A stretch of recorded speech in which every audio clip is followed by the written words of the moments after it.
This is Catherine Tickle, registered nurse and student of the Everett University Bachelor's of Nursing program. My plan for community health prevention is to combat obesity through nutritional initiatives and the development of community gardens.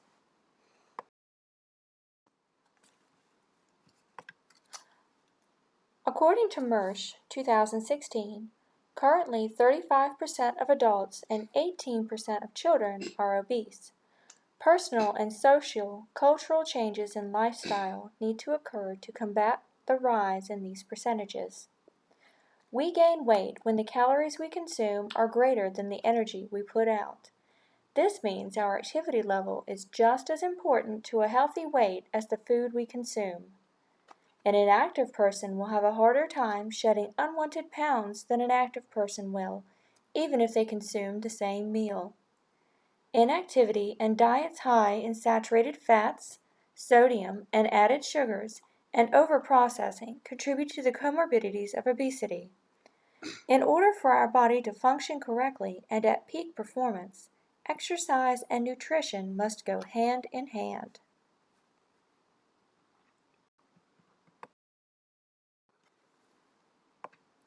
Contributing factors for obesity are not as simple as what you put into your body. Obesity is influenced by metabolism, genes, behavior, environment, culture, and even your socioeconomic status. For example, let's think about metabolism. Most people are aware that when young, our metabolism is booming, allowing us to eat the entire whole pizza, run around the yard for an hour, and never gain an ounce. Try doing that in your 30s, and more than likely, you're miserable, bloated, and gain 2 pounds, which will take forever to get rid of. That is metabolism. Your body doesn't use all those calories, so they get stored right there on your hips, thighs, abdomen, etc. Which brings me to genes. We can't change those, right? What we can change is our health status. Health isn't defined by how skinny you are or where your genes store the majority of your fat cells. Health is an overall concept of daily fitness, your body's performance under stress, and its ability to maintain stability in light of that stress. With that being said, obesity is unhealthy, but on the flip side, so is skin sagging over bone. So now, on to behavior.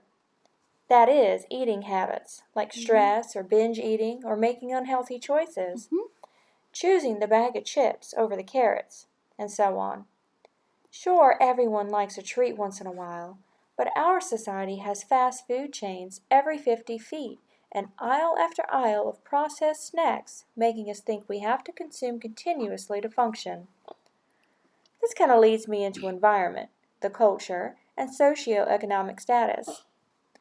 Food and activity level is woven tightly into culture. Just think of your own and those special dishes made only at holiday gatherings and foods passed down for generations. Also, children of active parents should grow to be active adults themselves, right? Environment is just what it says. If you are too busy to cook or live in a chaotic environment, which are you going to do? Wake up super early to exercise, then shop for fresh ingredients, cook them, and sit down for a healthy meal? Or are you going to get in bed at 2 a.m. to be dragged from sleep by a screeching alarm clock with only seconds to spare, whipping your car into whatever drive-thru is on the way to work, consuming your whole daily caloric intake in 10 seconds, and tossing the evidence into the back seat? Socioeconomic status. Let's reminisce on the days of ramen noodle meals with ketchup sauce. Remember those? Well, they are a good representation of nutrition with a poor socioeconomic status. Not everyone, but enough without the means or the know-how to acquire or prepare appropriate foods for a healthy lifestyle. That is not to say activity isn't influenced either. People with higher socioeconomic status usually have a steadier and higher income and access to exercise facilities and the time to use them.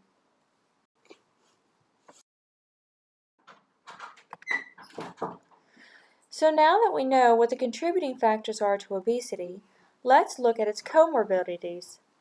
Type 2 diabetes. According to the Obesity Society of 2015, people who are overweight or have obesity have added pressure on their body's ability to use insulin to properly control blood sugar levels and are therefore more likely to develop diabetes. Coronary heart disease, hypertension, and stroke. Too much fat in the body slows down the circulation, making everything more sluggish. Buildup of this fat and plaque in the blood vessels leads to blockages and inflammation, which further decreases the systemic blood flow. According to the Cancer Treatment Centers of America, obese persons produce higher levels of certain hormones that have been linked to cancer formation.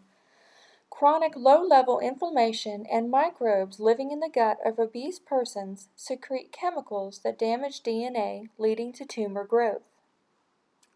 The Arthritis Foundation suggests that the more weight on the joint, the harder it wears down, contributing to osteoarthritis. In rheumatoid arthritis, the chemicals released from fat in the body are the same chemicals in rheumatoid arthritis called cytokines. These cause painful inflammation and, over time, the deformation of the joints.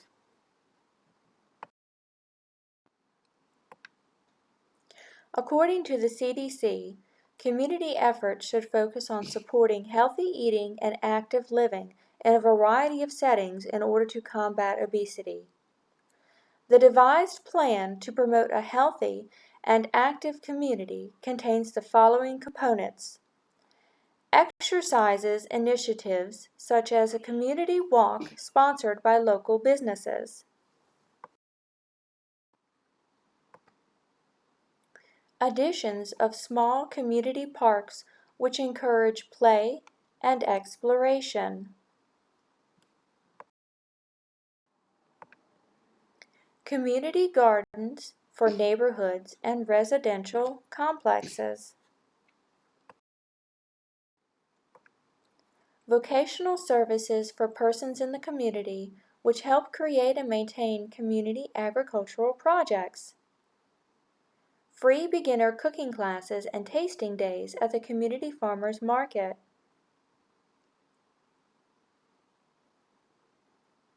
nutritional counseling performed at wellness checks and physician follow-ups, which address the individual needs of the patient and is tailored to promote their compliance. Wraparound services for patients with comorbidities, which address the multiple facets contributing to obesity.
Details of interventions in this plan are to collaborate with local businesses, to sponsor community walk days, and also to provide employee incentives for their participation in personal wellness seminars and health fairs.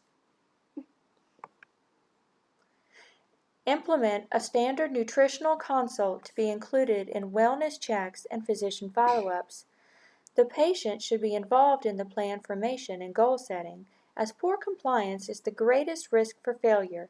Regular check-ins and activity logs should be encouraged. To encourage wraparound services for patients with comorbidities, which address the multiple contributing factors of obesity, doctor offices can provide referrals and educational services based on the needs of the individual.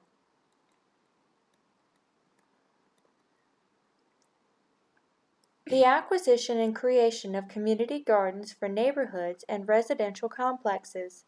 Individual communities would be responsible for the daily maintenance and upkeeping of their gardens.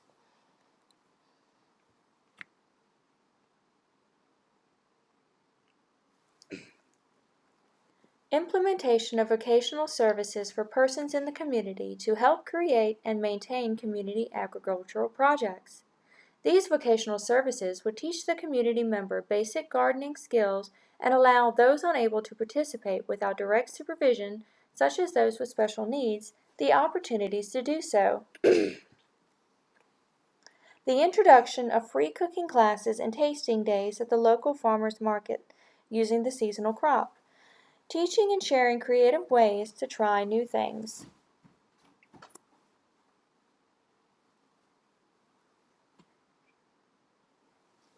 The creation of adventure parks, which encourage the park goer to explore and exercise. These generally have climbing structures, rope bridges, tethered tightropes, and an aerial obstacle course.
As nurses, we are active educators for our patients. We are able to build upon the strengths of the individuals we serve and collaborate to form a tailored plan. Nutritional services are often overlooked until comorbidities occur. Nutrition counseling and exercise plans should be implemented prior to medical necessity. Nurses can be the initiators, the teachers, and the motivators. We can provide the knowledge during doctor visits, health fairs, clinics, and community walks, just to name a few.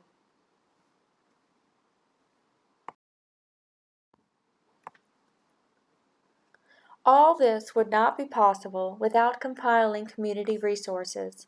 A sample list and national resources who share similar desires for community health improvements are local private businesses, community farmers markets, community hospitals and surrounding clinics, the departments of Parks and Recreation, the Future Farmers of America, Boys and Girls Clubs, the American Community Gardening Association, and the YMCA.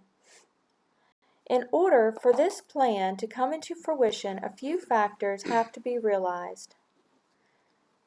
Health insurance companies will need to pay for the increase in nutritional services which they may be reluctant to do. Zoning will need to be done for community gardens. They could be owned by the city or jointly throughout the community. An FDA-approved list of pesticides and other chemicals permitted for use in community gardens will have to be utilized and regulated. Sponsors drawn from community resources, community-donated funds, and volunteers will be used to support this plan. Along with diet and exercise and some community motivation, we can combat obesity. This is Catherine Tickle, and thanks for listening to my community health plan.